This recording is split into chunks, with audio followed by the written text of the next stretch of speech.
We move on to our next panel discussion on the state of states with focus on transport and governance. And I invite our moderator for the panel discussion, Dr. Shefali, who is Distinguished Fellow, SKOCH Development Foundation and former Director General of National Informatics Center, who is PhD in physics and specializes in planning and implementation of management information systems and decision support systems, development and implementation of e-governance programs, informatics development services, and setting up of computer centers.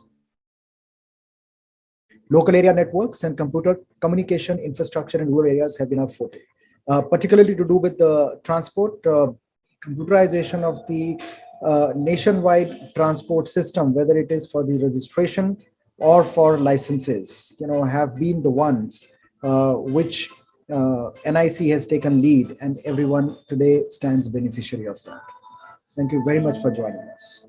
And our panelists today, Mr. Trilok Gupta, Chief Commissioner, Haryana Right to Service Commission. His mandate is to ensure delivery of notified services in notified timelines to the public. He's brought about tremendous changes in the functioning of the government departments, notified services in a short span. He has headed a number of departments, including town and country planning, school education, welfare of SCs and the backward classes, administrative reforms, skill development, and so on. Mr. Adil Khan, Commissioner, Transport Department from Government of Assam. He holds the portfolio of State Project Director, Assam Inland Water Transport Development Society, Managing Director, Assam Industrial Development Corporation, and Mission Director of Assam Skill Development Mission. Previously, he worked in the Health and Family Welfare Department, and additional responsibility that he shouldered was as Officer on Special Duty for National Health Mission. Ms. Archana Singh, Managing Director, Rajasthan State Industrial Development and Investment Corporation Limited, and ex-officio Commissioner, Delhi-Mumbai Industrial Corridor. She served as Commissioner Industries and Commerce and Corporate Social Responsibility, Government of Rajasthan, and Commissioner Investments and NRIs. She was also Secretary, Jaipur Development Authority, and Additional Registrar, Cooperative Department. She was the Chairperson, Jaipur Metals and Electricals Limited. Mr. Suhas Jadhav, General Manager, Traffic, Maharashtra State Road Transport Corporation, MSRTC, with more than 36 years of work experience in corporate strategy, technology implementation, project monitoring, budget assessment, monitoring cost, and analyzing variances for MSRTC. He has in-depth experience in e-governance and transport domain, and excellent analytical communication, complex problem solving, and decision-making skills. Mr. Dilip K. Brahmbhatt, General Manager, Corporate and HR, Dholera Industrial City Development Limited. Instrumental in representing Dholera at various fronts, and has led delegations to showcase Dholera in countries like Japan, South Korea, UAE, and vibrant Gujarat. He earlier served as Senior Manager, DMIC Coordination for a period of 10 years, where he was involved in coordination between various stakeholders associated with DMIC, including state government, central government, PSUs, and so on. Ladies and gentlemen, I welcome you all once again to this panel discussion and hand over to Dr. Shefali. Thank you, Dr. Gusharan, for the introductions. And I must say, SKOCH summits are always very interesting, and probably one of the most popular platforms where the experts as well as other stakeholders can share their views and talk to each other, come for discussion, and finally the SKOCH Group comes up with a good paper, white paper, which gives details all the problems, issues, and the solutions and best practices. So this is always a very informative and gainful experience for me, at least whenever I participate here.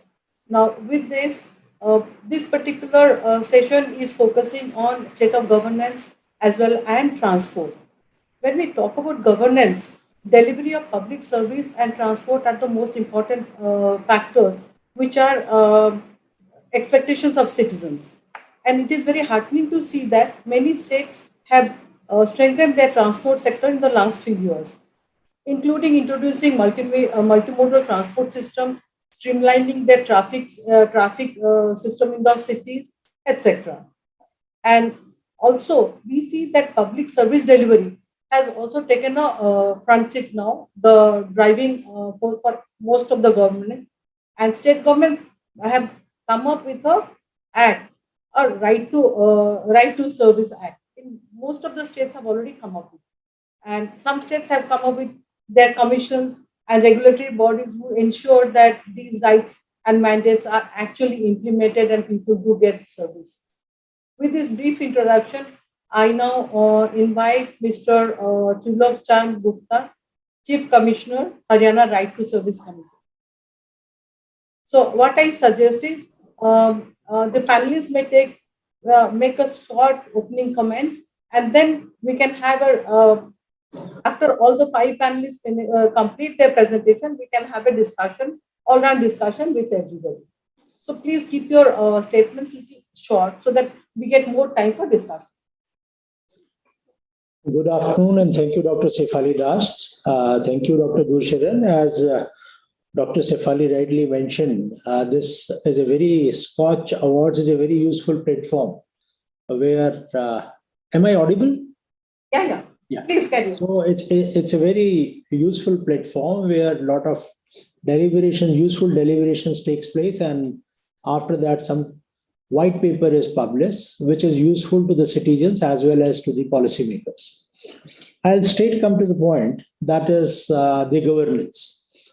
Now, many improvements have been made over the years, but still you see a lot of people are dissatisfied. I have served in the administrative service for more than 34 years, and still I am not satisfied with the kind of governance or kind of service delivery which is there to the citizens in the states, different states. And as you rightly said, there are certain states where this Right to Service Act has been enacted. In fact, let me put it, most of the states have already enacted it. 25 states have already enacted it. In some states, there are commissions to oversee whether these services are being delivered in time or not. And in some states, there is no commission. For example, UP, there is no commission. In case of Haryana, there is a commission. Punjab, there is a commission. Maharashtra, there is a commission. So there are some states, but Madhya Pradesh, there is no commission. There are some designated officers who are looking after these things. But why this need for these commissions and these kind of acts? Because people are not getting the services. Now the aspirations of the public, it has now increased manifold, and we have not been able to keep pace with that.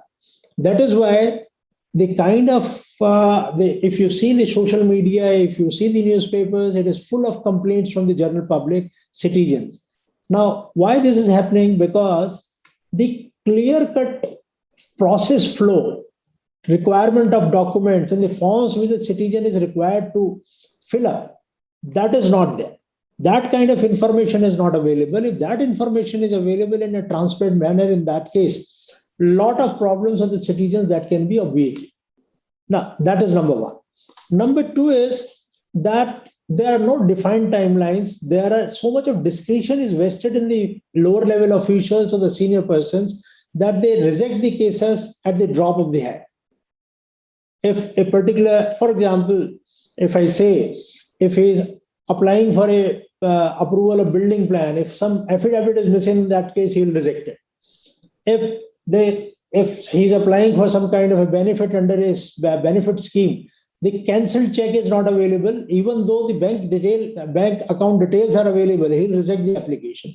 So these kind of things, a lot of discretion is there. There is no defined instructions. What are the instructions which have to be followed by the different officials? There is a lack of that. And thirdly, the commission itself, wherever there are commissions, in some cases, I may admit for Haryana, the commission is there right since 2015. The act is 2014. The commission was constituted in 2015. the commissions, they have become safe haven, safe places for the retired bureaucrats like me. And generally, they have not been performing their role. There are only, I can say, Maharashtra is doing well, Haryana is doing well, but there are some other commissions where the work has to be done. Now, in case of Haryana, for example, what is there? There are 572 services which are notified. And you think of a service, it is there. If you think of, okay, if there is a solid waste lying in your street, there is a service available, it has to be cleaned in 2 days. If the power goes, in that case, it has to be set right in 4 hours. If the transformer is burnt, it has to be replaced in 24 hours. If you apply for a birth certificate, it has to be given in 14 days. If there's a death certificate, it has to be, for each and everything, there is a timeline defined, and we are actively monitoring that these timelines are adhered to. Now, how do we, in most of the acts, there are provisions that if the services are not delivered within this timeline, then you can file an appeal. Now, how do the citizens file an appeal? There is no mechanism which is available. The online system is not available. So in that case, people are at a loss to understand where and how they have to file an appeal, whether they will need the services of an advocate, whether they have to file some kind of a fees for filing the appeal. So what we have done in Haryana is, that is a historic step which we have taken, and it has been taken cognizance of by Government of India also, that all online delivery platforms, they have linked to a particular portal. We have developed a portal which is called AAS, Auto Appeal System. AAS in Hindi also means hope. So it has been linked there, and as soon as the notified timeline is over, the software files an appeal on behalf of the citizen with the first appellate authority. The citizen is not doing anything. Now, in 7 years from 2015 till 2021, only 7 appeals had been filed in 7 years in the entire state of Haryana. And now, in a short span of 4 months, the number of appeals as of now, more than 60,000. 60,000. So this is, we are getting approximately 7 to lakh applications for services, for notified services every month. Now, with the implementation of ours, it will be ensured that either all these services will be delivered in time, or an appeal will be filed for which responsibility will be fixed. And generally, the officials in the state are scared of this ask. And that's why the performance, on-time performance of various departments has increased to 99%. And we are imposing penalty. In one case today also, we have imposed a maximum penalty on a sanitary inspector who failed to clean the road in time. We have imposed penalty on SHOs also who have failed to verify the application for a gun license in time, building approvals, occupation certificates, whatnot. So we are monitoring it very closely, and we are at the forefront in the entire state in ensuring that the benefits to the citizens, they accrue in time. So this is a brief statement which I wanted to make in the beginning. As you have rightly said, we'll keep it to very brief, and I'll be very happy to answer any questions in this regard later on. Fantastic presentation, Mr. Gupta, and I must congratulate you for actually understanding the details of the problem faced by the people. And you rightly pointed out the well-defined procedures are actually not laid out. Even if we do have acts and time, SLAs and everything defined, but then how to do it, who to do it, and if not done, what to do. Very rightly, these 3 points are very nicely brought out by you. And your excellent work done in automating the system with who, where if the timeline is crossed, automatically the complaint is filed. So may I suggest you that why don't you bring it up as a case study, because this is what needed by everybody, every state will require it. So if you can just have a case study, nicely bring out the details in a case study and publicize it, maybe through the DAPRG, who anyway right to information and service delivery also they can do, or maybe SKOCH Group. And this is a very good platform because all the practitioners of governance, they somehow or other come to this platform. So this will be a very nice way to distribute your knowledge and experience among others. Thank you very much, Mr. Gupta. We'll come back to later on. Let me add here, Dr. Shefali, thanks for your suggestion. In fact, we had nominated this particular project in the SKOCH, which has got this Order of Merit Award. That's number one. Number two, whenever Chief Minister mentioned it to Honorable Prime Minister, then the Secretary Government of India he called me and I had made a presentation regarding that to him on 14th of December 2021 in the Delhi. Then he asked me to make a presentation in the national conference, which was National Conference on E-Governance, which was held in Hyderabad on 7th and 8th January 2022. So there I had made the presentation about us. So, and later on in a Government of India meeting, we have made this presentation in a group of, small group of 7 states also. So we are carrying it forward.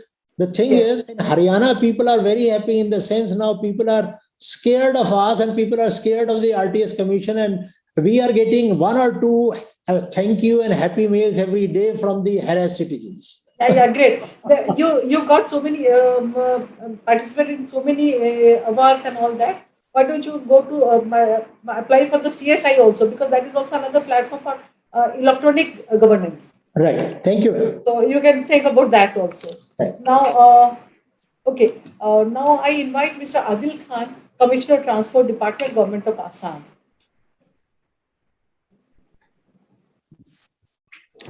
Good afternoon, madam. This is Bhaskar Dotto, Assistant Commissioner of Transport. City sir has to leave for an urgent meeting, so I am attending this meeting on his behalf. Okay. Okay. And regarding public service delivery, what sir said. We have since Adil Khan sir joined as Commissioner of Transport, he emphasized on the prompt public service delivery, and in this regard, he has already under his patronage, he has already launched 13 Aadhaar-based contactless services, transport services like learner license, duplicate driving license, no objection certificates, and on this on account of these initiatives, lots of public gets its benefit. For example, while it was 2 years ago, while about 2 lakhs people applied for learner license and got learner license, so it's about 3 times around 6 lakhs people got a learner license in this contactless manner, Aadhaar-based contactless manner, where people do not require to go to DTO offices. Now they can apply online, get their documents uploaded, scan and uploaded from their laptop from anywhere, and pay the required fees online through digital mode. Thereafter, the documents are received at office, which are scrutinized and approved online without the requirement of the visit of the candidate. So this how through this contactless Aadhaar-based contactless services, people are hugely benefited, and lots of their mandates are productive mandates are saved. Suppose पहले एक काम के लिए 2 बार 3 बार आना उसे पड़ता था, लेकिन अभी it does not require to visit DTO office at all. And one more thing, that out of the 13 services, 10 services were integrated with the RTPS portal. That is Right to Public Service Act, what sir said, and these are notified services now, and people's public service delivery is ensured with a specified time limit, and we are also monitoring this, and thanks to our initiatives, that almost 90% of the applications which are received through RTPS portal, Right to Public Service portal, has been disposed within time. And we are also monitoring those applications which are yet to be disposed. And apart from these contactless services, we have also taken initiative for skill training of 50 youths per LSC, per constituency, for making them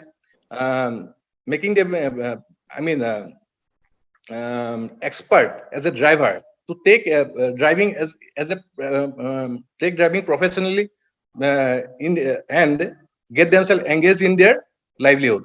There, moreover, we have also launched one COVID relief scheme during the COVID period. Most of the public transportation vehicles were not in flying condition, and the transport workers suffered a lot. That's why the government of Assam has initiated one COVID relief scheme for almost 200 numbers of driver, handymen, and conductors, and they were already given 10,000 rupees per beneficiary for their sustenance.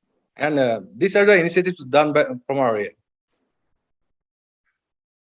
Okay, so I think this is good work done by you and your department, especially during the COVID times. And I'm sure your contactless learner license really helped during COVID times. Otherwise, people wouldn't have got them, those who wanted to have it.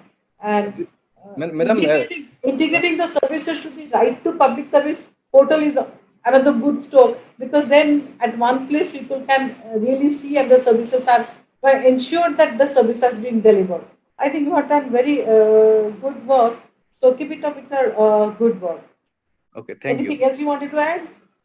And not just learner license, we have already launched 13 contactless services otherwise. No, that I know. You told that 13 server, but I just hinted at learner license because learners are the ones who go for the first time. Others would have gone before. So they know the system. But learners are the ones who are hesitating, and the first time they are going, they don't know.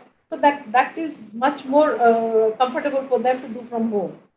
Yeah, good job. Good job. Okay, thank you. Now, thank you. We'll come back to you again.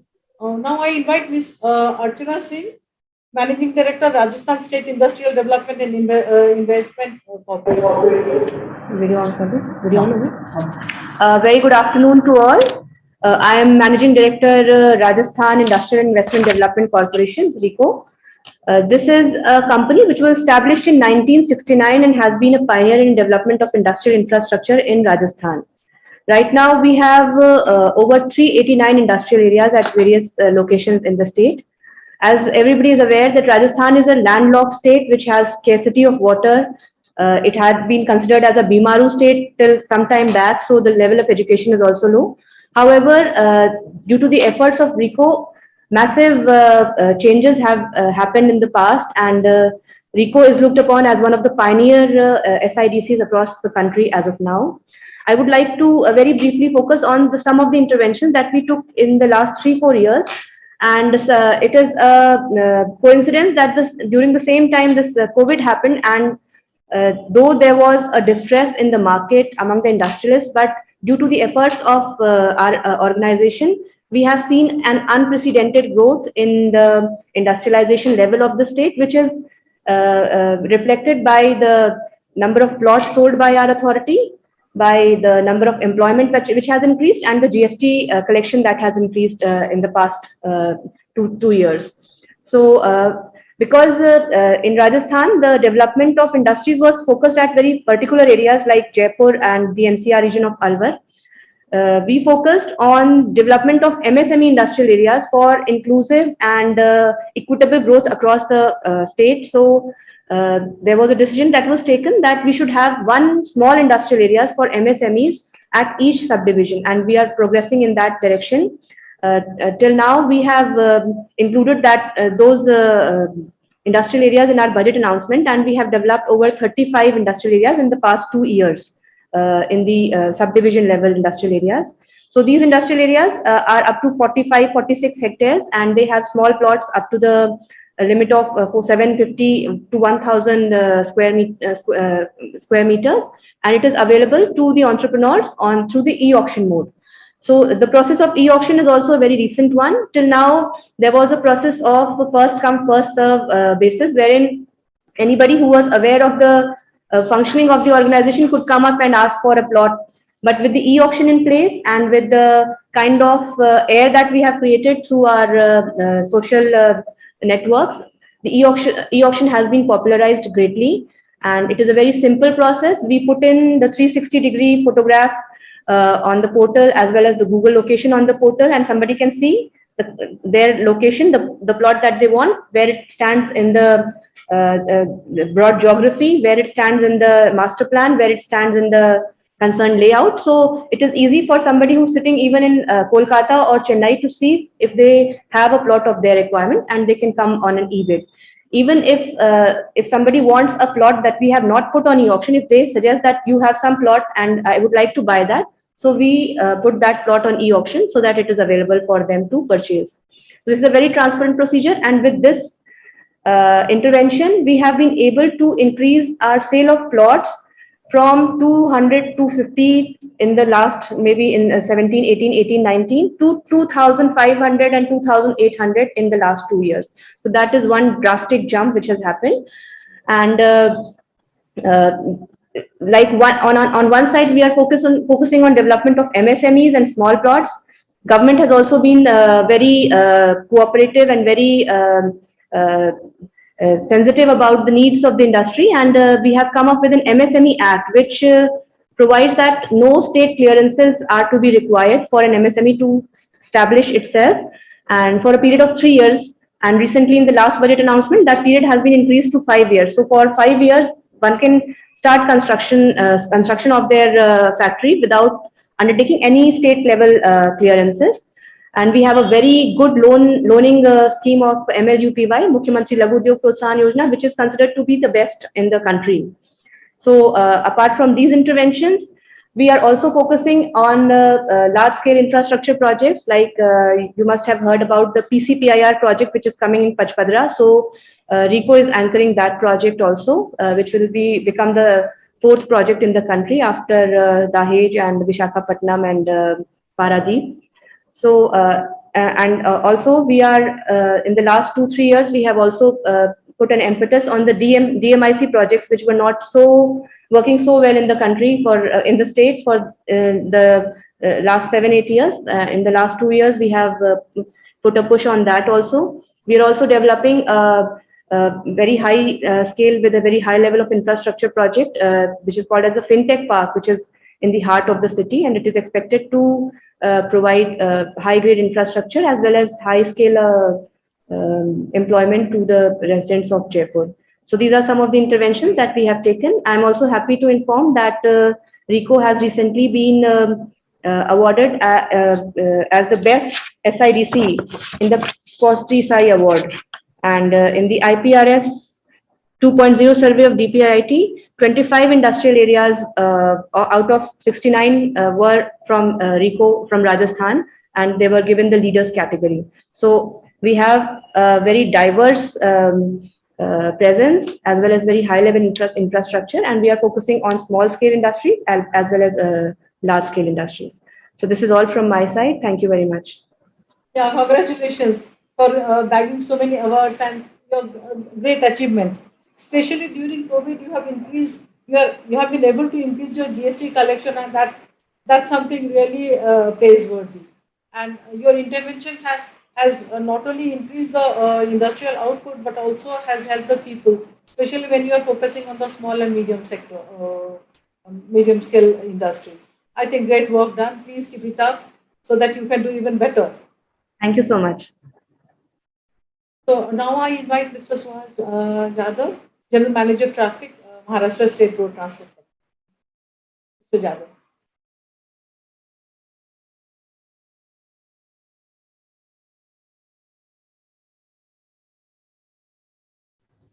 Good afternoon.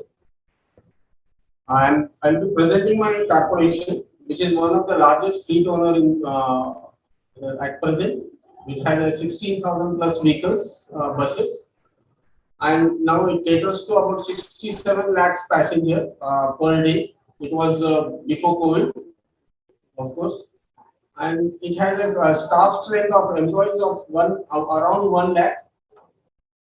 Now we are one of the oldest corporations. It was formed in 1948, and around 30 districts or 31 districts are covered by our corporation. Whole of the state is nationalized, and we cater to nook and corners of our state. This is our strength, that we cater to all the small villages and towns of the state. Now the challenge to us is that we have to compete with the private fleet owners, and we need to have a mixed fleet wherein the private owners are brought in all the latest variety of models of buses, whereas we have to cope up with the rural operations where there are bad roads and not so good roads, and also the cities, metro cities, where the requirement of the passengers is different from what is required by the passengers from the municipal areas. Secondly, we cater to a large number of passengers or social strata where all kinds of concessions are given. We give 27 types of concessions, right from the senior citizens, students, and even medically for requirement for medical emergencies and treatments, also handicaps and school going students like girl students. All these have to be catered in a single model of MSRTC. Now we have been trying to upscale the things, and now we are thinking of. We have already implemented two projects of. One is the vehicle tracking system, and other is the smart card system. The smart card system has both the elements in it. The one is the concession, and the other is the regular passengers can have tickets, e-tickets without having to pay any cash to the conductor. The transaction, the daily transaction also is very huge, and huge number. I already said 67 lakhs passengers travel before COVID per day. Now, by bringing in this smart card, we have now already we have distributed 40 lakh cards to all different kinds of passengers, and these have been working very good, beautifully. Just because of COVID, we are not able to utilize this system fully. But after now, the COVID has been lifted, and now everything is will be going smoothly, and we are hoping that the number of cards will reach around 75 lakhs in few days. So, by issuing concessional cards to the passengers, we ensure that the concessions given or the subsidy given reaches to the right person, and without any. It should reach to the right person. That is our motto there. Even the government has already mandated us that it should be all our cards should be Aadhaar linked. These are all cards are Aadhaar linked. Also, the school in Maharashtra have a SKOCH system wherein each school child is enrolled with a unique SKOCH number that has also been linked with the smart card. Even the physical disability or the challenge people have been linked. Their cards are also been linked with the UIDA cards. All kinds of precautions have been taken that these cards have to be very popular. There is always also a travel wallet and also a shopping wallet, so that these cards can be used for any other purposes also simultaneously. All the top-ups on the shopping wallet, all the travel wallet are given a discount of nearly 5%. And in order to popularize this, we are going in full in the near future. Similarly, vehicle tracking system. This is we wanted to bring in because we have some 1 lakh trips are operated per day across Maharashtra. And these trips have to be, the people have to come to know about these trips. Even the management has to come to know the whereabouts of these trips, how they are operated. Hence, this vehicle tracking system has been brought in, and we are being able to monitor all our trips throughout 24/7 around the. Also, we provide information to the public on the even on the bus stations through the public information system boards, as well as on the mobile apps, wherein the passengers can know the whereabouts of bus, when it is coming, when it is departing, etc. So he can manage his time properly. Instead of waiting for the bus on the bus stop or bus station, he will be able to know the exact location and the exact time, that the expected time of arrival will be known to him. And there are add-ons on this, wherein we can we can monitor the driver's habits throughout his duties of like speed violations, deviations from the routes, unauthorized stoppages, etc. In this way, we are going to bring in this system and make the passengers know the routes. Even the reserved passengers can know when the bus is coming to the stops, which number bus is coming. And likewise, the management also, you want to use this information in route planning, so that the correct routes are formed, and a good kind of service can be given to the passengers.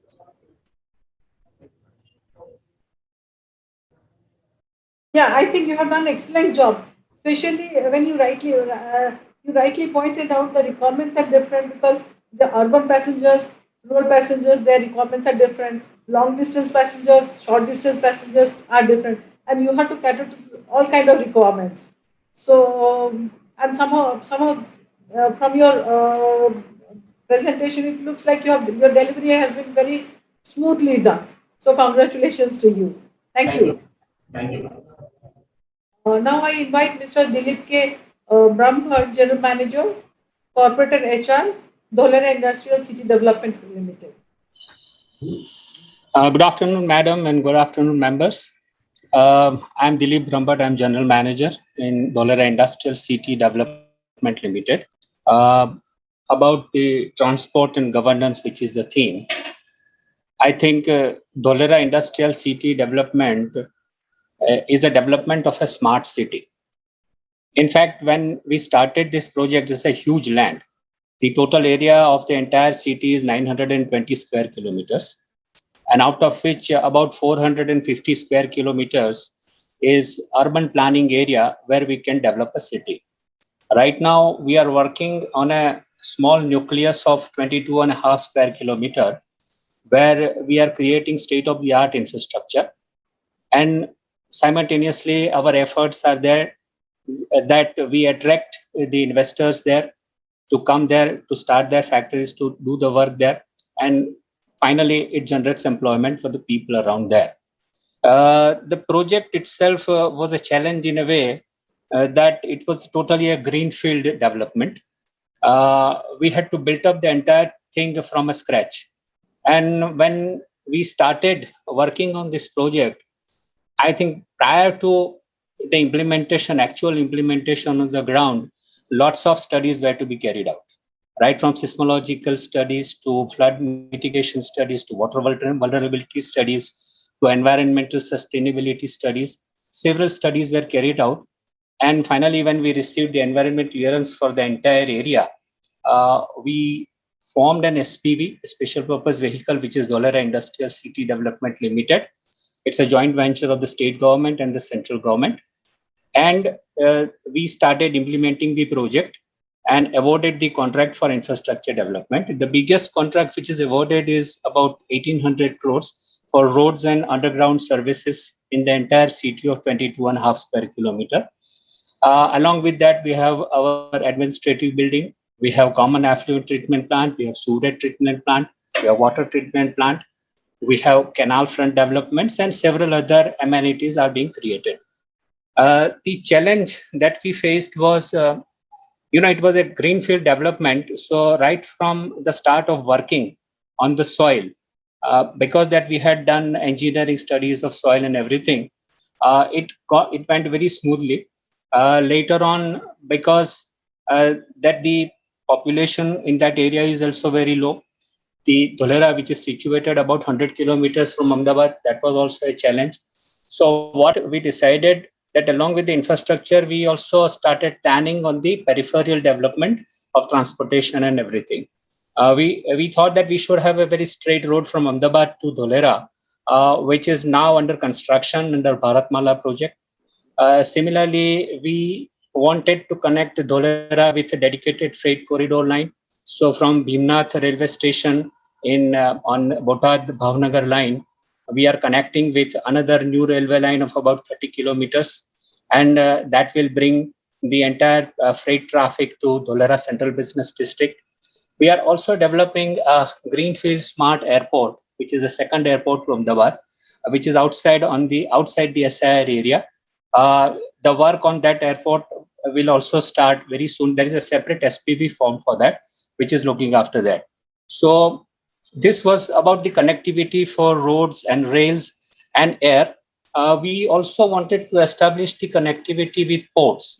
The nearest port to Dholera is Pipavav port, which is about 180 kilometers.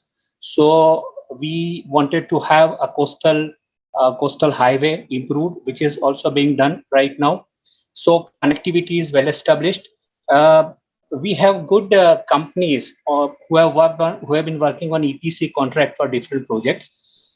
In 22.5 square kilometer, about 72 kilometers of road, ranging from 18 meter width to 70 meter width, are also ready. Plus our sewage treatment plant, our water treatment plant, and common effluent treatment plant is also ready. Simultaneously, we have increased our marketing efforts, and we have started allocating the land also to the industrial units. And when I'm talking today, about 4 units have already purchased the land, and two out of them have already started working for their factories on the land. So this development over a period of last 8 to 9 years now has been shaping very well. And in near future, maybe about in a year or two, we will see lots of factories coming up.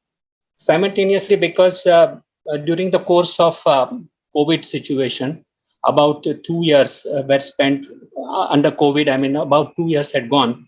The pace of the work was little slow, but at that time also we ensured that all the people who are working there, including the workers from EPC contractors and all that, they are fully vaccinated.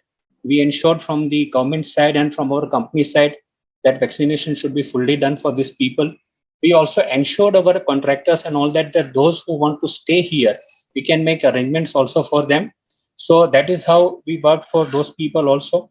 At the same time, we were also concentrating on corporate social responsibility aspect, because other activities are in a slow mode. So corporate social responsibility also, we started working on that front, and we started improving the education facilities in the 22 villages of Dholera SIR area. We are also providing certain water and other facilities, certain other sanitation facilities in that area, which is being done at the instance of the Dholera Industrial City development.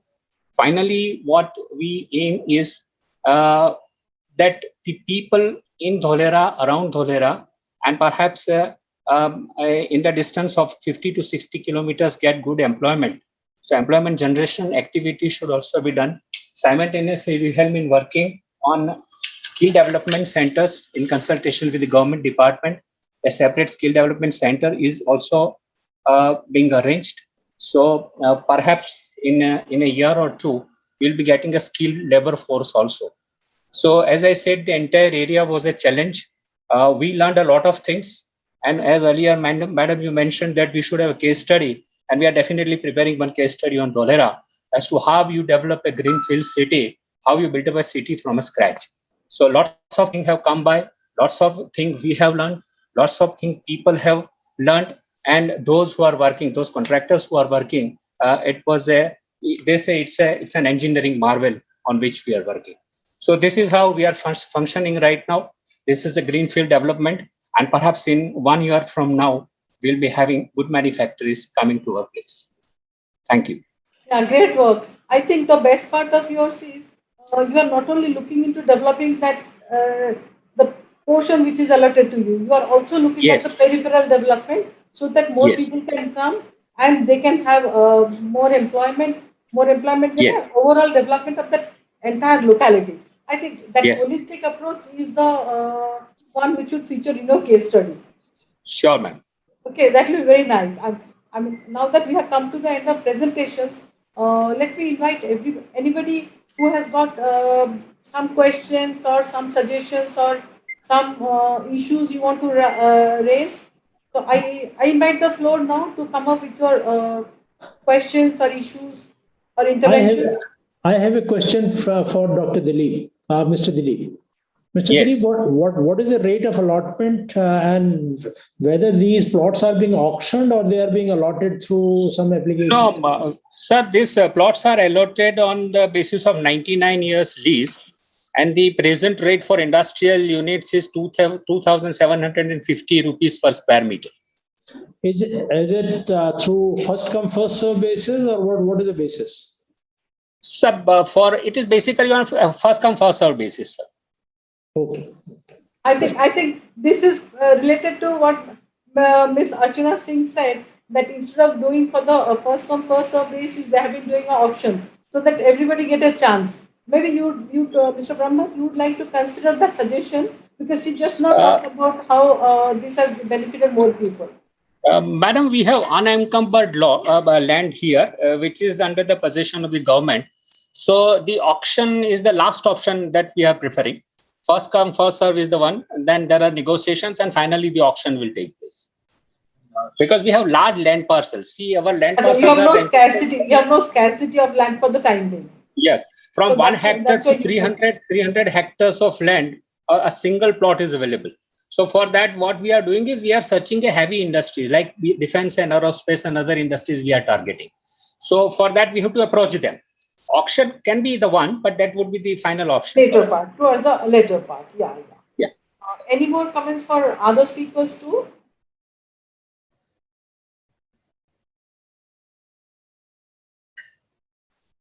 Well, that means everybody has they have explained their project so well. Probably nobody has any questions to ask. No, I have a question for Mr. Suhas Jadhav. Acha, okay. Mr. Suhas, what is your yearly loss or profit of Maharashtra? As a state transport, we are in loss. How much? No, I'm just interested in the figures. If I can get the per kilometer. have increased our fare. No, if I can get just some idea of per kilometer realization and per kilometer expenditure. I have been Transport Secretary of Haryana, so I am interested in knowing those figures. Yes, sir. Our pre-COVID and COVID have made a lot of difference because we had to incur all the expenses during the COVID period and we didn't have any income or all our operations were locked down. So the costs have jumped very high. The present cost also, just the lockdown has been lifted and I will tell you about the pre-COVID. It was around 48 rupees per kilometer cost and the income was around 35 rupees per kilometer. Okay, thank you. We were in loss.